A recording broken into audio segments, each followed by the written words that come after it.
some hamburger in the mixer, so you know what that means. We are making us a basic meatloaf. And by basic, I mean there's no onions, there's no bell peppers, there's nothing. So we're gonna do it simple and just basic for folks who don't like anything, but it is a plain meatloaf. I call it just a plain traditional meatloaf. So we're gonna put in 3 eggs. I already beat them up a little bit. Put that over there.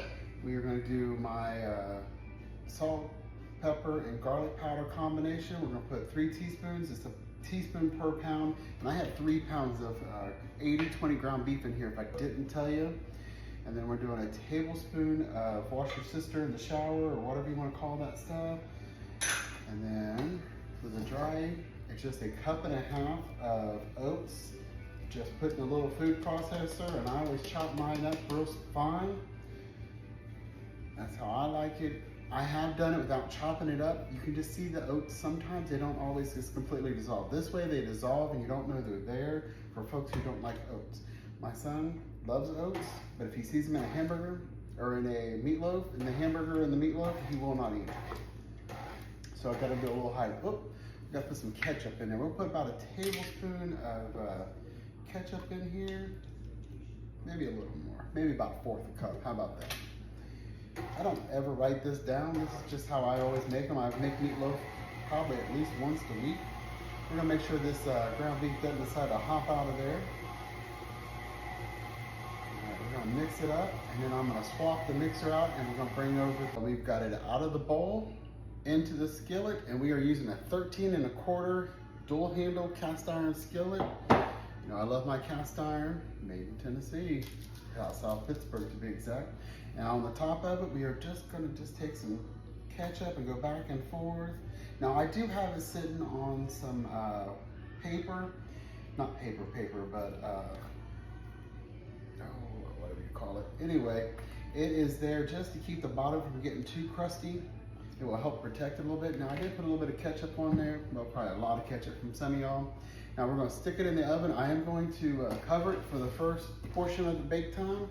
Got my big roll of aluminum foil, the commercial grade from Sam's Club.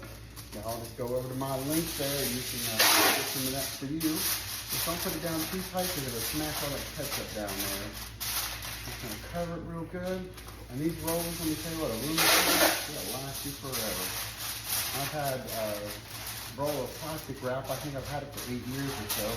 It's a big old jumbo roll. They don't even make that brand of rod wrap stuff that I've had for so long. All right, we're gonna stick it in the oven. It is 3 pounds, so it's a big meatloaf.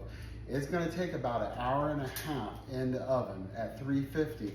The oven is already preheated, so we're gonna stick it in the oven. We are back, and our meatloaf is out of the oven. Look how pretty it is. Yum, yum. All right, let's get us a slice. I did let it sit for a few minutes and rest, probably about 15-20 minutes to rest before I took it out of the cast iron skillet.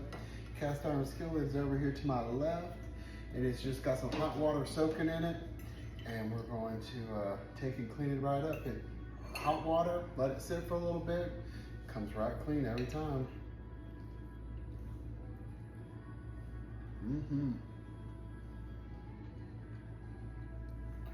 Just traditionally, just a simple, basic, traditional meatloaf. Nothing wrong with it.